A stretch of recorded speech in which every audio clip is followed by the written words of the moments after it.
Here's Jake's breaststroke above the water.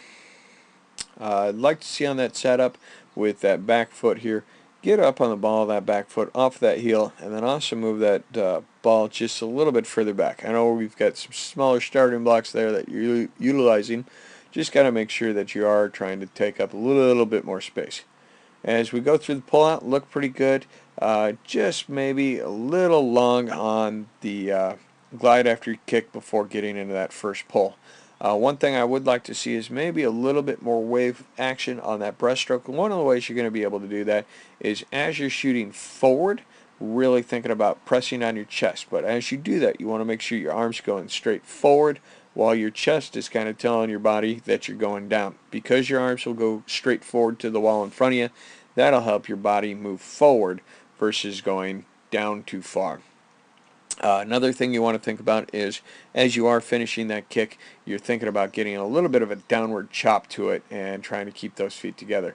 We are going a little long on that glide coming into that turn. Make sure you're going to judge those turns and finishes out past the flag, so if you need to glide maybe just a touch longer on one stroke, two strokes, or go just a little bit quicker into that next pull on a couple of strokes, you're going to be able to do that so that that last stroke going into the wall is going to be full surge of power forward, so then you're going to be able to continue your momentum either into that turn or into that finish.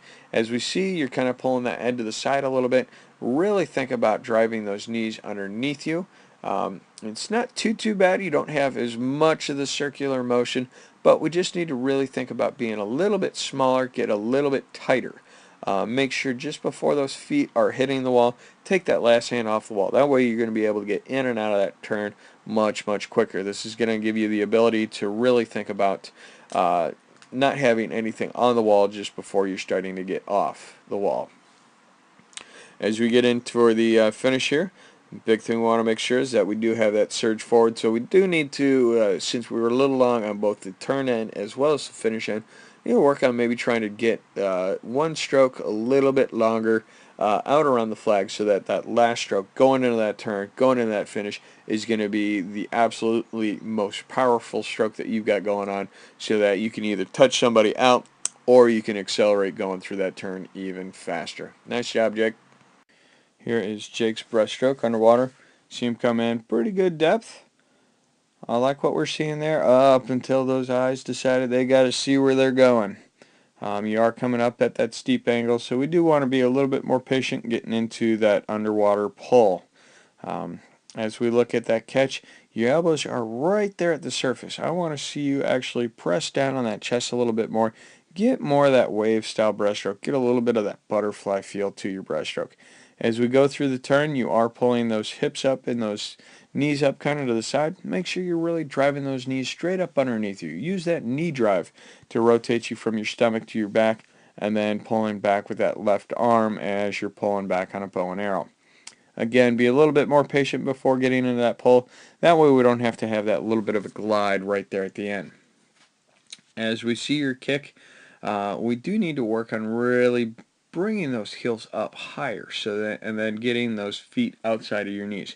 Right now in this position, you can see that you do have quite a bit of space between those knees.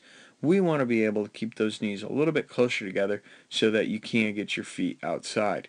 At this point in time, your knees and your heels are probably about the same spot. If not, your knees are outside of your heels. When you're in that position, you're not really able to generate that much power. So you got to make sure keep those knees in so that you can get those heels out a little bit further. When we come in for that finish, make sure that you do try and adjust that stroke count so you're getting a little bit longer glide, one or two of those strokes out around the flag, so that as we do come into that last stroke, you're not having a glide there at the very end. There's not much of a glide there, but I think we could have adjusted one stroke out a little bit longer so that that last finishing stroke is a good, powerful one. Nice job, Jake.